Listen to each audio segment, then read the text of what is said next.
कहानी की शुरुआत में हमें दिखाई जाती है निकट भविष्य में एक भीषण सौर ज्वाला पृथ्वी से टकराती है, जिससे 95% मानवता नष्ट हो जाती है।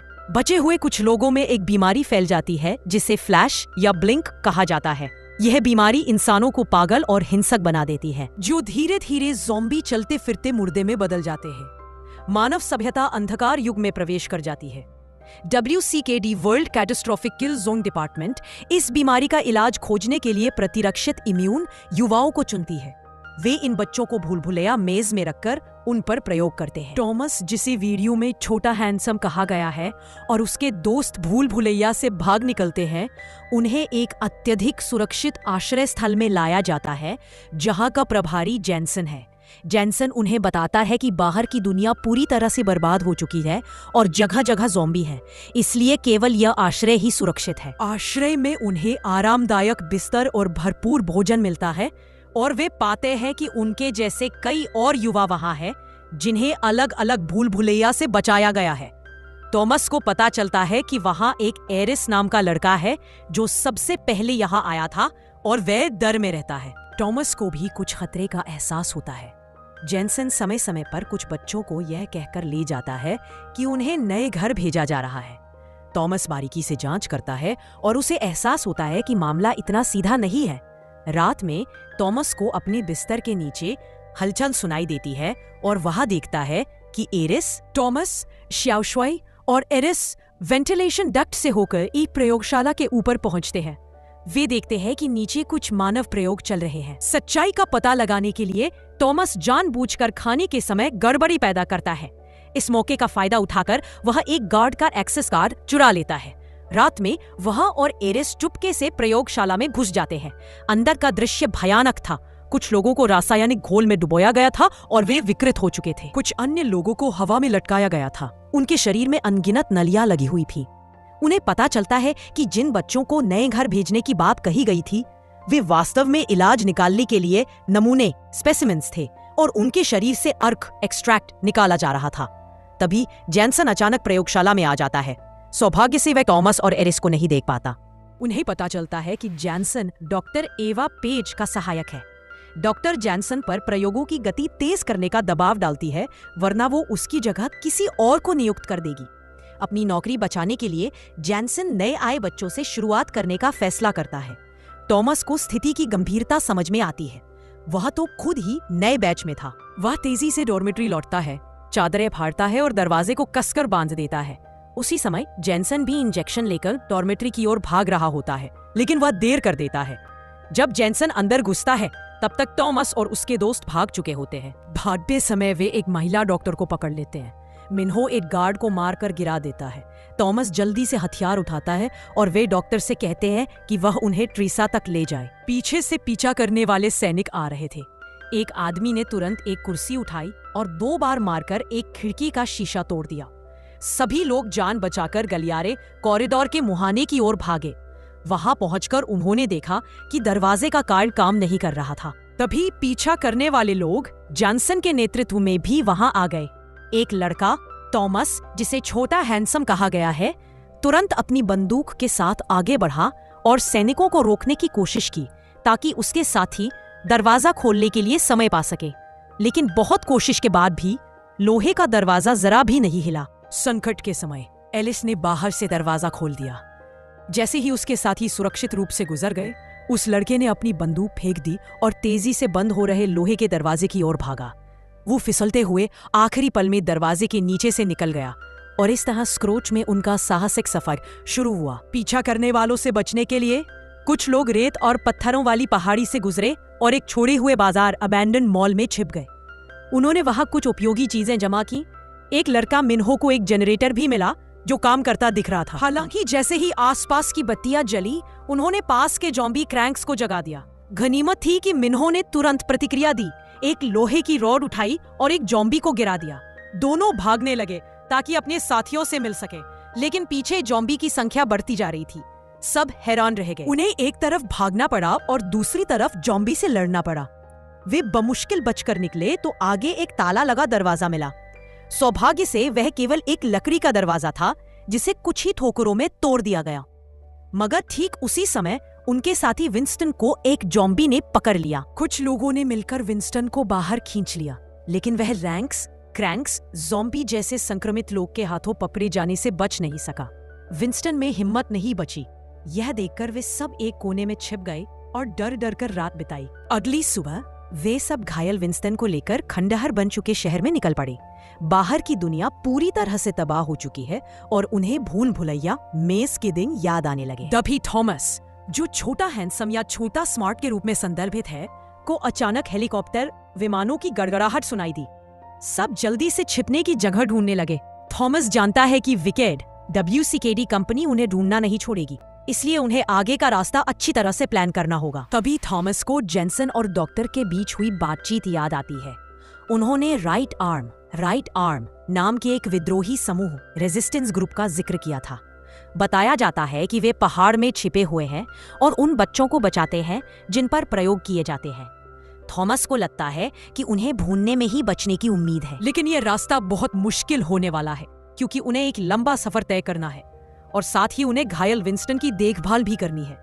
कुछ ही देर बाद विंस्टन को काला खून उगलना शुरू हो जाता है और उसके पेट में संक्रमण म्यूटेशन होने लगता है। विंस्टन धीरे धीरे रैंक बनने के बजाय खुद को दर्दनाक मौत से बचाने के लिए आत्महत्या कर लेता है। कुछ लोग आगे बढ़ते रहे और पहाड़ों की तरफ जाने लगे, लेकिन कई दिन रात चलने के बाद भी वे रेगिस्तान से बाहर नहीं निकल पाए हैं। उनके पास का पानी भी खत्म हो चुका है। थके हारे कुछ लोग रेगिस्तान में सीधे सो गए हैं। कुछ समय बाद एक लड़का, शायद छोटा सुंदर, आंखें खोलता है और दूर पर चमकती रोशनी देखता है। वह अपने साथियों को जगाता है, लेकिन जैसे ही वे चलने लगते हैं, आसमान में बिजली कड़कती है और रेत का तूफान आ जाता है। वे जान बचाने के लिए भागते हैं, पर एक बिजली की कौन सीधे मिनो नाम के व्यक्ति पर गिरती है, जिससे वह गिर जाता है। वे सब मिनो को उठाकर एक अंधेरे गोदाम में छिप जाते हैं। सौभाग्य से मिनो को गंभीर चोट नहीं लगी थी और वह जल्दी ही होश में आ जाता है। तभी गोदाम में बड़ी संख्या में लाशें, ज़ॉम्बी दिखाई देती हैं। हालांकि वे सब लोहे की जंजीरों से बंधे हुए हैं, इसीलिए वे अस्थायी रूप से सुरक्षित हैं। इसके बाद उन लाशों के ढेर में से एक महिला निकलकर आती है और इन लोगों को अंदर एक कमरे में ले जाती है। उस जगह का मैनेजर हाउगे है। वह जैसे ही इन लोगों की पहचान जानता है, वह खुशी से उछल पड़ता है क्योंकि इन सबको WCKD कंपनी को बेचने से उसे अच्छा पैसा मिलेगा। लेकिन यह हाउगे का असली इरादा नहीं था। बाकी लोगों के जाने के बाद हाउगे उस लड़के, शायद छोटा सुंदर, से बातचीत शुरू करता है। पता चलता है कि वह भी प्रतिरोध सेना में शामिल होना चाहता है और ये बच्चे ही उसे प्रतिरोध सेना में शामिल होने का मौका देंगे। तभी जेनसन अपने सैनिकों के साथ वहां पहुंच जाता है। उस लड़के के पास कोई विकल्प नहीं बचता और वह हाउगे से प्रतिरोध सेना को खोजने में मदद करने के लिए हाँ कर देता है। सभी लोग रस्सियों के सहारे भागने लगते हैं, लेकिन आखिरी समय में ब्रेंडा अपना निजी सामान लेने के लिए वापस जाती है। सैनिकों ने उनका रास्ता रोक लिया था। अच्छी बात यह थी कि छोटा सुंदर, मुख्य लड़का, उनके लिए किसी काम का था, इसलिए सैनिक तुरंत हमला नहीं कर सकते थे। लेकिन समय कम था। हाउगे ने पहले ही बम लगा रखा था। एक भयानक धमाका होता है और पूरा गोदाम ढहना शुरू हो जाता है। दोनों एक लिफ्ट की शाफ्ट से कूदकर बाल बाल बच निकलते हैं, लेकिन बाहर निकलने का इकलौता रास्ता बंद हो जाता है। दोनों लोहे का ढक्कन हटाकर अंधेरी सुरंग में उतरते हैं। उन्हें पता था कि आगे ज़ॉम्बी हो सकते हैं, लेकिन उन्हें आगे बढ़ना ही था। काफी देर चलने के बाद उन्हें कोई ज़ॉम्बी नहीं मिलता, बस एक चूहा मिलता है। जैसे ही वे दोनों थोड़ा बेपरवाह होते हैं, सूखी टहनियों के बीच छुपे ज़ॉम्बी जागने लगते हैं। दोनों जान बचाने के लिए भागते हैं। आगे कोई रास्ता ना देखकर वे एक टूट चुकी बहुमंजिला इमारत पर चढ़ जाते हैं। ज़ॉम्बी उनका पीछा करते हैं। घबराहट के कारण ब्रेंडा, लड़की, फिसलकर कांच पर गिर जाती है। वह उठने की कोशिश करती है, पर कांच ने दरारें पड़नी शुरू हो जाती है। उसी समय एक ज़ॉम्बी नीचे आता है और ब्रेंडा पर पागलों की तरह हमला करना शुरू कर देता है। छोटा सुंदर देखता है कि ब्रेंडा अब और नहीं टिक पाएगी, तो वह स्टील की रॉड खींचता है। जैसे ही वो कांच तोड़ता है, वो तुरंत ब्रेंडा को खींच लेता है, लेकिन ज़ॉम्बी ने उसके पैर पर खरोंच मार दी थी। ब्रेंडा दांत पीसकर जख्म पर कपड़ा बांधती है और लंगड़ाती हुई आगे की यात्रा जारी रखती है। कई गलियां पार करने के बाद दोनों एक बार शराब खाने के सामने पहुंचते हैं, लेकिन अंदर जाने के लिए उन्हें पहले एक विशेष शराब पीनी पड़ती है। छोटा लड़का थॉमस पहले तो मना करना चाहता है, लेकिन ब्रेंडा उससे पी लेती है, तो वह भी ना चाहते हुए पी लेता रहे। दोनों एक आदमी को, जिसका नाम मार्क बताया गया है, ढूंढने के लिए अलग हो जाते हैं। तभी उन्हें पता चलता है कि उन्होंने जो शराब पी थी उसका मादक हेलुसिनोजेनिक असर शुरू हो गया है। थॉमस को सामने खड़ी लड़की ब्रेंडा या टेरेसा में फर्क करना मुश्किल हो जाता है। आखिरकार वह थककर बेहोश हो जाता है। जब थॉमस जागता है तो वे सब एक साथ होते हैं और उन्होंने मार्क को पकड़ लिया है। पता चलता है कि बार का मालिक ही मार्क था। हॉल की जबरदस्ती के बाद मार्क प्रतिरोध सेना द राइट आर्म के ठिकाने का पता बता देता है। हॉल उसका ट्रक भी ले लेता है। वे लोग ट्रक से निकल पड़ते हैं, लेकिन एक संकरी घाटी में उनका रास्ता ब्लॉक हो जाता है। जब वे जांच करने के लिए नीचे उतरते हैं तो निशानेबाजों के घात का शिकार हो जाते हैं।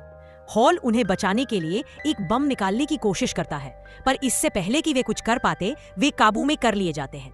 गनीमत है कि एरिस उन निशानेबाजों को पहचानता है।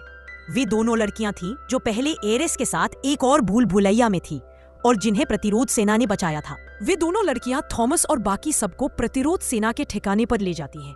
शुक्र है डॉक्टर मैरी सामने आकर विंसेंट को रोकती है और वह अपनी बंदूक नीचे कर देता है।